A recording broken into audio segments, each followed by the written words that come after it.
Video में कापोक रेशे के बारे में पढ़ेंगे। तो चलिए स्टार्ट करते हैं अपनी इस वीडियो को और देखते हैं कि कापोक रेशा कैसा रेशा है।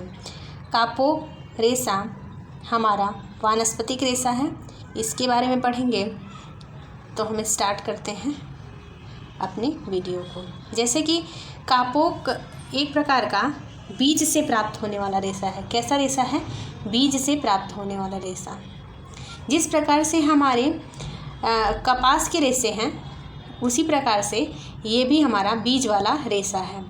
और यह किसी पौधे से नहीं बल्कि वृक्ष से प्राप्त होता है। किससे प्राप्त होता है? वृक्ष से प्राप्त रेशा है। यह वृक्ष से प्राप्त होता है, किसी प्रकार के ऐसा नहीं है कि यह छोटे पौधे से प्राप्त होता है। कापोक को हम सेमल की रुई के नाम से भी जानते हैं। सेमल की रुई, कापोक को हम सेमल की रुई के नाम से भी जानते हैं।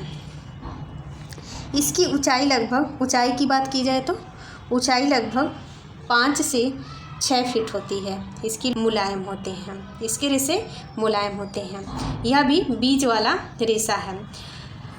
वृक्षों की भांति ही कपास की तरह इसमें भी कोए लगते हैं और कोए के अंदर छोटे छोटे बीज होते हैं। इसमें बीज के चारों ओर रेशा चिपका रहता है, जो बीज को पूर्ण रूप से ढका हुआ रहता है। यह बहुत चमकीला रेशा है। कैसा रेशा है? चमकीला रेशा है। यह बहुत चमकीला रेशा है। चमकीला रेशम की भांति है। चमकीला रेशम की भांति है या रेशम की तरह है। इतना चमकीला है कि जैसे रेशम का रेशा होता है वैसे ही इसका रेशा होता है।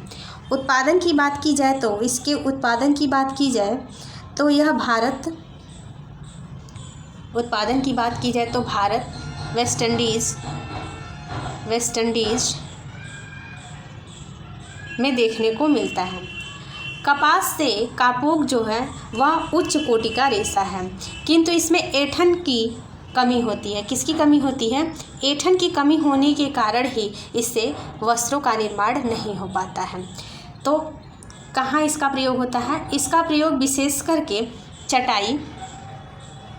चटाई या किसी भी प्रकार के खिलौने में भरने के लिए या जैकेट वगैरह में भरने के लिए यह प्रयोग में किया जाता है। या इसको गद्दे के खोल में या तकिए के खोल में इसको भर के तकिया और गद्दे जैसे सामग्री बनाए जा सकते हैं। यह नमी अवरोधक होता है। कैसा होता है? नमी अवरोधक होता है। जिस प्रकार से यह गीला होता है उसी प्रकार से यह जल्दी से सूख भी जाता है। कापोक से प्राप्त होने वाले रेशे का जो क्रम है, पहला क्रम क्या है? इसके फल को पकने के पश्चात क्या करते हैं? हम तोड़ लेते हैं।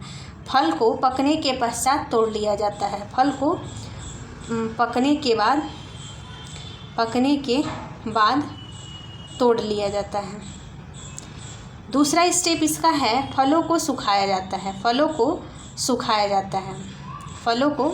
जाता है। तीसरा स्टेप है इसका, बीजों को निकाला जाता है। बीजों को निकाल लिया जाता है।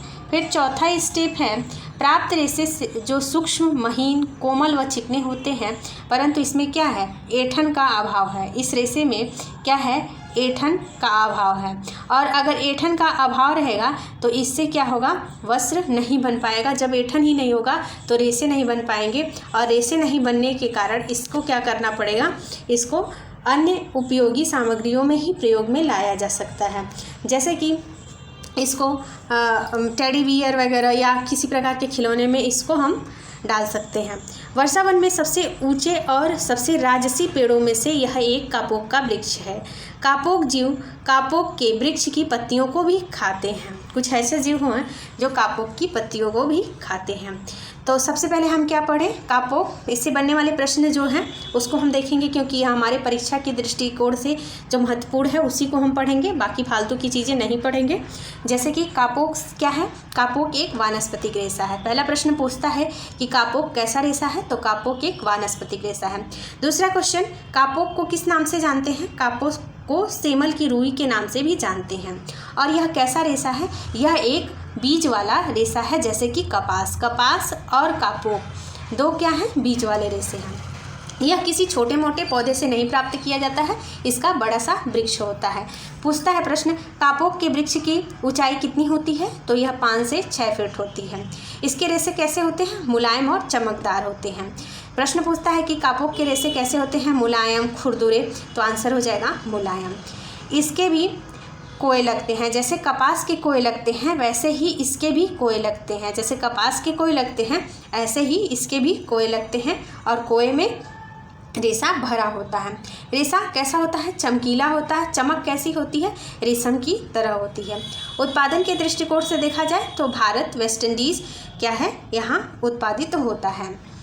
फिर इन रेशों में ऐंठन की क्षमता नहीं होती है, और यही रीज़न है कि हम इससे वस्त्र नहीं बना सकते। इन्हें अन्य वस्त्रों में भराई का काम किया जाता है।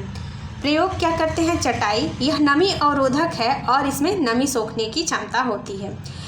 इसका चरण क्या है? पूछा जाएगा प्रश्न में कि कापोक का चरण क्या है, या कापोक के रेशे का चरण क्या है। तो पहला चरण क्या है? फल को पकने के बाद उसको तोड़ लेते हैं, फिर उसको सुखाया जाता है, बीजों को निकालने के बाद उसका प्रयोग किया जाता है साफ सफाई करके।